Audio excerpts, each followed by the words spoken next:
Friendly fire is like good intentions gone wrong. Several people have been killed in wars, not because they are enemies, but simply because the person firing to protect them fired wrongly, and the result was death.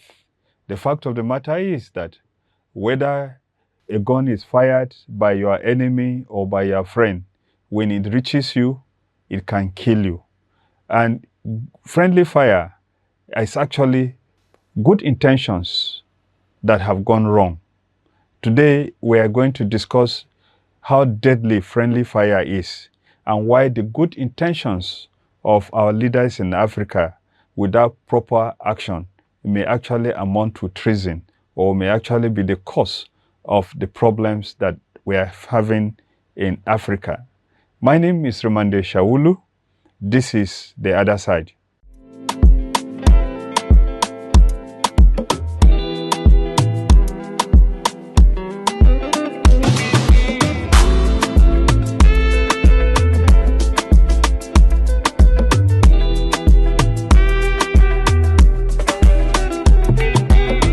Let me take you down history line and mention to you some of the friendly fire that resulted in the death of so many people. In the first place, we ought to know that statistics show that during the First or Second World War or so, over 150,000 people were killed by friendly fire. That is fire that was intended to protect them. Some statistics also show that between 2 to 20% of casualties in war are actually victims of friendly fire. And friendly fire, of course, we have said, are like good intentions. Good intentions with wrong actions can result in death. And this happened in the First World War. In the Battle of Loos, 1915, for instance, British forces accidentally shelled their own troops due to poor communications and coordination. In the same period, in 1916, during the Battle of Somme, there were several recorded instances of British artillery firing on their advancing infantry that were supposed to help them in the war that they were executing. If you go down to the Second World War, the Operation Cobra 1944, during the Normandy campaign, US forces actually accidentally dropped bombs on American troops, killing 111 people and wounding 490 others. In the Sicily campaign 1943, US forces actually shot down 23 Allied transport planes, mistaking them for enemy aircraft, resulting in 318 casualties. During the same period, Allied artillery mistakenly targeted their own positions, causing significant casualties. If we move forward to the Korean War, for instance, in the Battle of Chongoncho River in 1950, US forces accidentally bombed South Korean troops, causing numerous casualties. The fact that the United States forces were there to protect the Koreans did not change the fact that their fire that was trained mistakenly on the people they were supposed to protect resulted in casualties. During that same period, in Operation Killer 1951, US artillery mistakenly shelled British forces, resulting in several deaths. How about the famous Vietnam War that the US fought between 1955 and 1975? In the Battle of Long Tan, 1966, Australian forces were accidentally shelled by US artillery. During the same war, Operation Speed Express, 1968 to 1969, US forces reported numerous friendly fire incidents, including helicopter attacks on ground forces. Moving closer to the modern day, during the Falkland Wars, for instance, the British forces accidentally fired on their own ships. Of course, that period, nobody was killed. But in a second incident, British artillery mistakenly targeted their own troops, resulting in several deaths. In the recent Gulf War, 1990 to 1991, in the Battle of 73 Eastern, that is 1991, U.S. forces accidentally fired on British armored vehicles, killing 9 British soldiers. And in a second incident at that period, U.S. A-10 aircraft mistakenly attacked British and American vehicles, causing several casualties. In the Second Iraqi War of 2003 to 2011, there's the incident called Pat Tellman incident in 2004. U.S. Army Ranger and former NFL player Tom Tellman was killed by friendly fire in Afghanistan. And of course, there was also the incident in 2003 of a U.S. Patriot missile shooting down a British Tornado aircraft, killing both crew members. In the Battle of Nasiriyah, 2003, U.S. forces accidentally fired on their own troops, resulting in several casualties. In some of the most recent wars, we've had issues of U.S. helicopters accidentally being shot down by friendly fire. We've had British forces accidentally being hit by U.S. airstrikes, causing several casualties. In the Libyan war, as recent as 2011, NATO forces mistakenly bombed rebel positions, causing friendly casualties. In the Syrian civil war, numerous reports have been made of friendly fire incidents among Syrian government officials and allied militias. In the ongoing Russian-Ukrainian war, as late as 2022, British and Ukrainian forces have reported friendly fire incidents, killing their own troops on battleground. And of course, the fact of the matter is that, like I said, whether fire is from a friend or from an enemy, if it reaches you, it will kill you. And so, if you have good intentions, that is to kill the enemy, and you do not train the weapon at the enemy, if the weapon goes to the other side, it can kill the people that you are protecting. And this is the reason why the military around the world have undertaken several investigations to help them understand why these things happen. And of course, as we do know, the investigations have resulted in the military taking some decisions which they think will avoid the fact that friendly fire still kills their own people. Like I said, many incidents have led to changes as a result of investigations that were taken out to help the military improve procedures. And this is why people talk about several phrases come to play when people are talking about conduct of people in war front. Among the improvements that have been made are the fact that, one, there is what they call improved identification system. Electronic systems have been developed by the military units to identify friendly forces. And of course, from the beginning, when this war started and states became strong enough to have armies, what they did was to provide uniform for soldiers. And part of the reason why soldiers are in uniform is to help soldiers identify and know who is with them and who is not with them. And they go through trainings and understand things that they ought to know. They also have enhanced communication systems, secured and sometimes encrypted communications, which is why you have systems that, if you notice, when soldiers go on war front, they go with walkie-talkies, and some of those things are encrypted so that the enemy does not hear them, so that the enemy does not know what they are doing. And of course, modern day technologies has ensured that they have real-time situational awareness and tools. And leading up to today, much more technologies have been developed.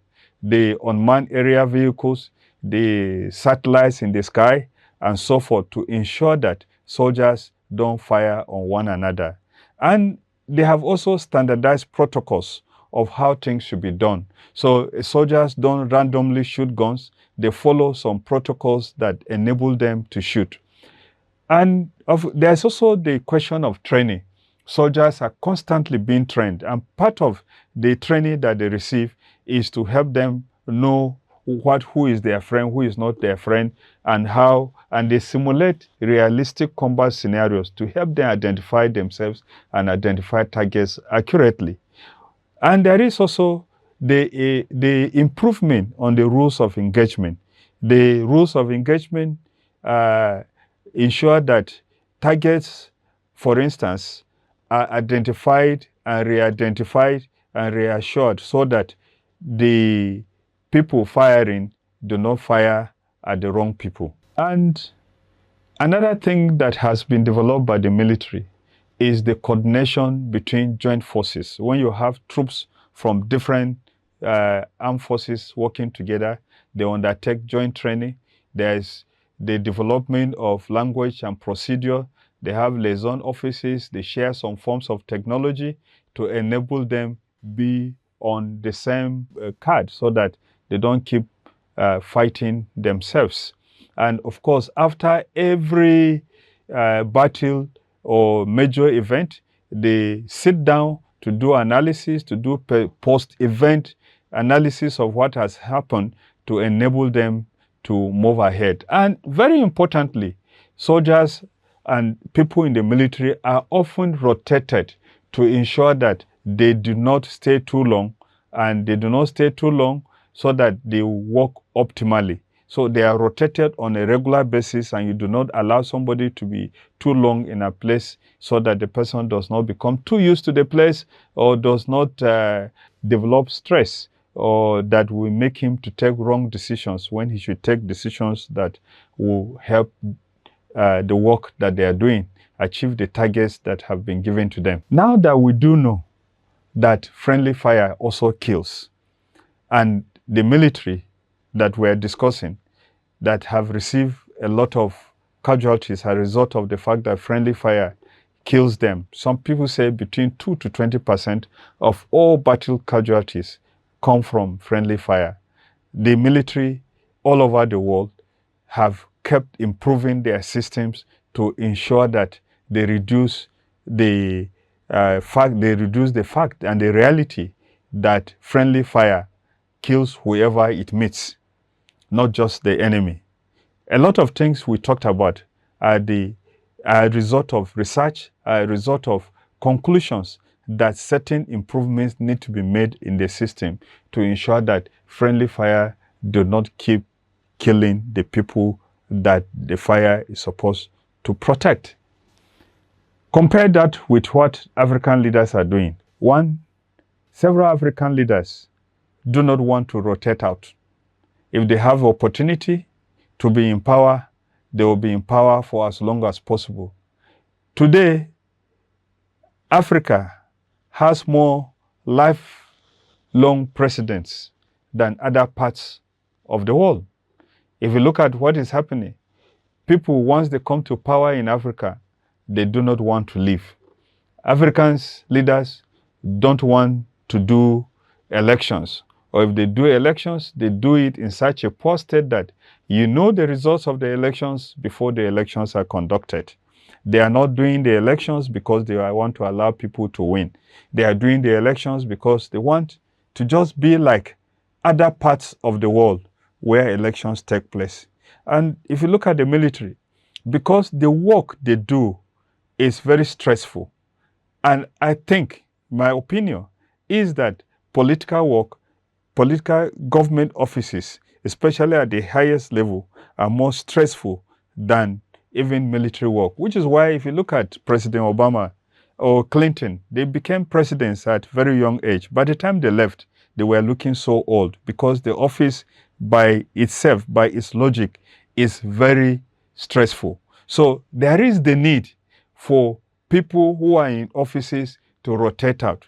Even among the legislators today, in the United States, there is a very huge campaign that there should be term limit for legislators. Some of the legislators that have been in office in the United States have been there for so long that they have become a cog in the wheel of progress. The fact that they are popular and they win the election does not mean that they are effective and are good for the system.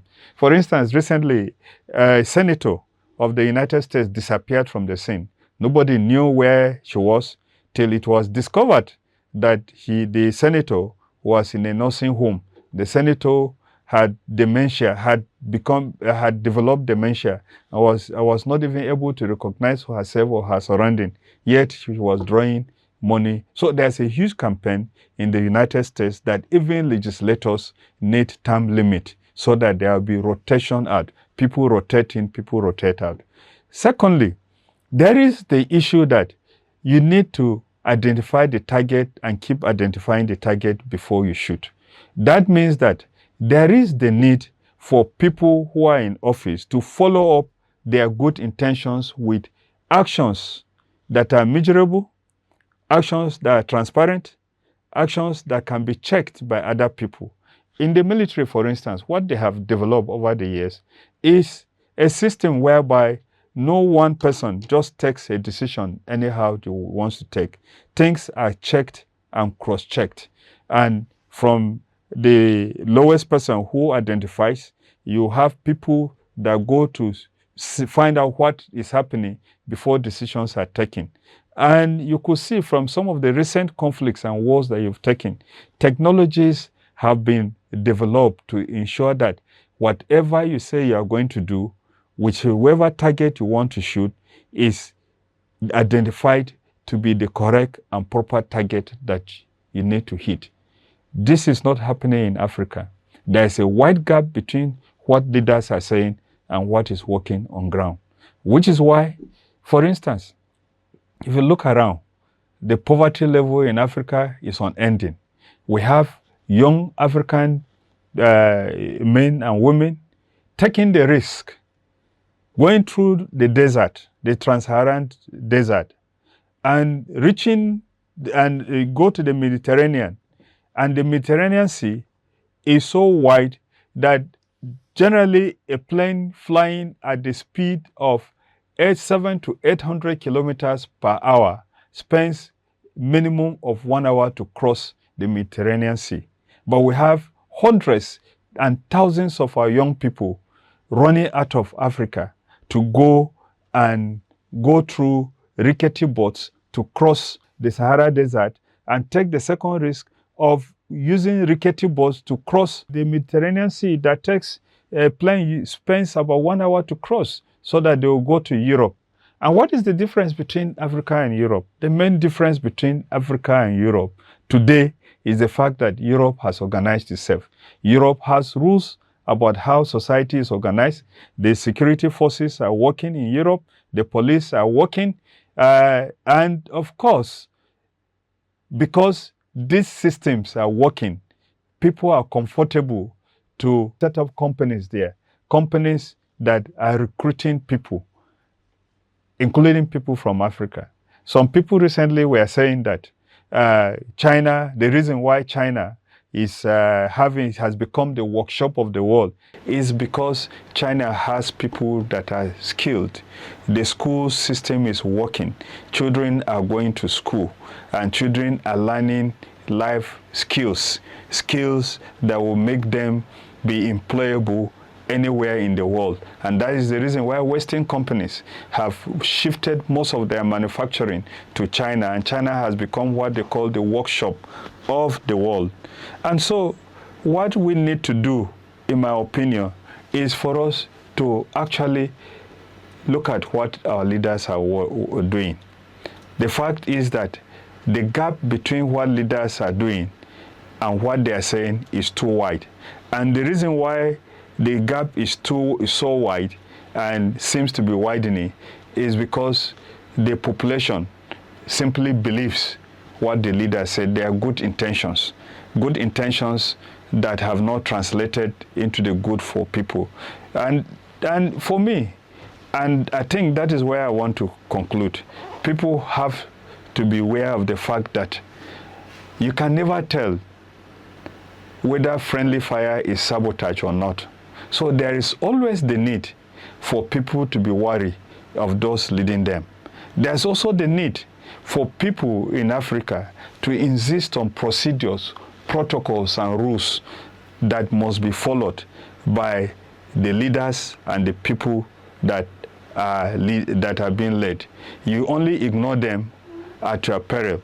And this is why we have to insist that procedures in elections, procedures in police work, procedures in the judiciary, procedure in government offices are followed. Once these things are not followed, you can never be sure of the result of what you can get. And that is why my opinion is that we should just compare our leaders' intentions to friendly fire. It has been killing, and it will keep killing if we don't rise up to ensure that procedures are followed, we check them properly, and ensure that everybody, including the leaders, are subject to the law. After all, the very key and fundamental understanding of what rule of law is simply this, that even those in authority are subject to the laws. They are not above the laws. Subscribe, share, and follow us on our network platforms, and ensure that you comment on the platforms. We need your comments. We need to know what you think about the intentions of our leaders in Africa, whether they have been helpful to us or they are just putting us backward. This is the other side. My name is Rumande Shawulu.